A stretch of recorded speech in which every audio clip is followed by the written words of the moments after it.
Okay, welcome to the next phase of this class, which is the modeling part. So I've shown you how to turn on the power pivot in case you cannot see it. I'm going to go through it once again. So click on File and go to Option. Then from Option, go to this particular add-ins right here. And you click on Excel add-ins and go to Com add-ins and click on Go. So now if it is actually checked and you cannot still see it, uncheck it and click on OK. Go back to the process again and come and check it and click on OK. You will definitely find it, right here. So now we've just clicked on it. So I'm gonna click right here at this particular manage.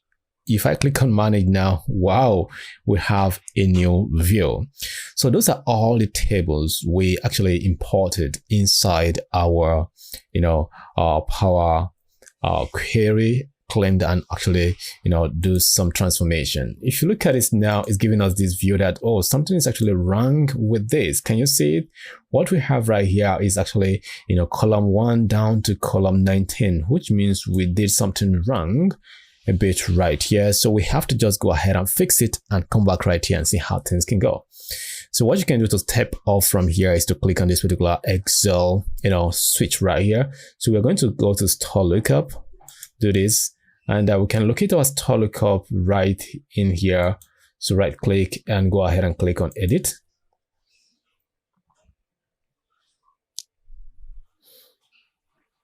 Okay, if you look at what is wrong with that store lookup is that we did not remove this. I think we did this, maybe we reverted this, I don't know why.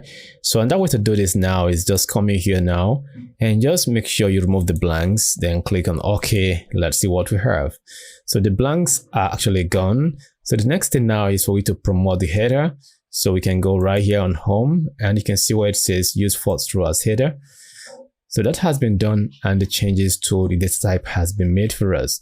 So let us go scroll through this end and see if we have any other. So we have some other blanks. Now I'm going to start from here and I'm going to go ahead and click on it.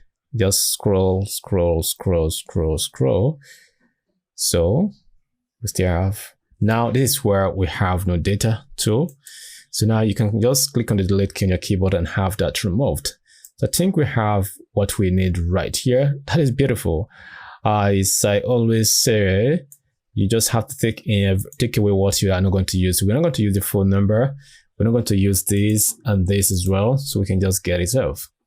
So let us quickly just load this back to our Power Pivot. And now we can go back to that particular, Power Pivot environment and show you things that you need to know about it. So click back right here. So go to this particular Power Pivot and click on Manage. There you have it.